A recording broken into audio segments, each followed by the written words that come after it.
Mr. Landry. Thank you, Mr. Chair. Mr. Geithner, if I ask you a question that you answered already, I apologize. I had to go to a committee to vote. You know, it's frustrating on our end because I hear your comments that, you know, you tried to place the majority of the burden on the larger banks because it seems like they were more at fault as to this meltdown. But yet, I don't hear them crying as much as I do the community banks.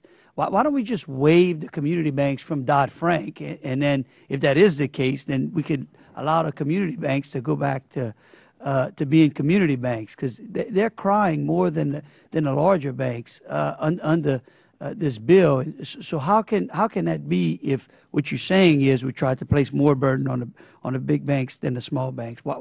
Dodd-Frank did largely, not completely, but did largely leave small banks out of it. But I think if you listen carefully, the large banks are complaining much louder. They're spending a huge amount of money trying to undo, shift the burden, delay the reforms that are targeted at them and their risk-taking. They're spending a huge amount of money trying to block, delay, erode, weaken, walk back. And I think it's important to businesses and small banks that you guys don't let that happen, because, again, why would you want to put the country through what we went through in this crisis, where so many innocent victims were left bearing the consequences of a lot of mistakes they weren't part of? Well, look, I'm with you. I'm trying to protect our community banks, and it leads me into the next question. You know, I started several businesses. One of them, the first one, actually using an SBA loan, and I was always under the impression that SBA loans were kind of a bridge to help the little guy out there when the other banks weren't able to or didn't want to lend to him.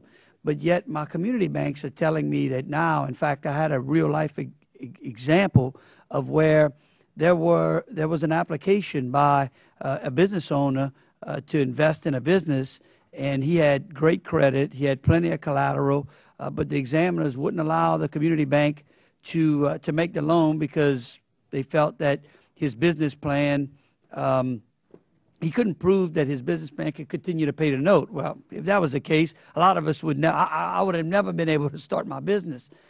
But yet he was able to get a loan through small business.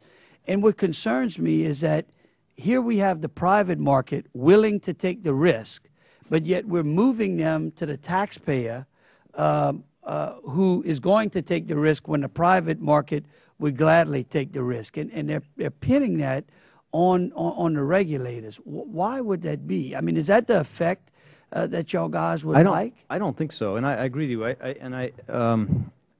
And I think that you're right that the challenge in this is you have to figure out how to put out a financial fire, make sure you open up the credit channels again when they're stuck because of a crisis, but do so without creating more dependency on the government over the long run or crowding out private markets from financing. I think we've actually been very, very successful at doing that in the financial system as a whole. And the terms of these loans, these programs, are established in a way where as conditions improve, as people are willing to take more risk, as the private markets come back, then it will not be economically attractive or sensible for banks to rely on the government for these programs. So you say in that example should not have happened? Well, I don't. Again, in a crisis for a temporary period of time when the markets freeze up and private investors pull back. But this was like in the last 6 months. I think now you should see the balance shifting. And you're right. I think your point is we should not create a system where government programs are crowding out private capital from financing that. Absolutely. And I don't think that we face a meaningful risk of that. I don't think we do. As long as I have y'all commitment that that's not what y'all trying. Absolutely not. Okay.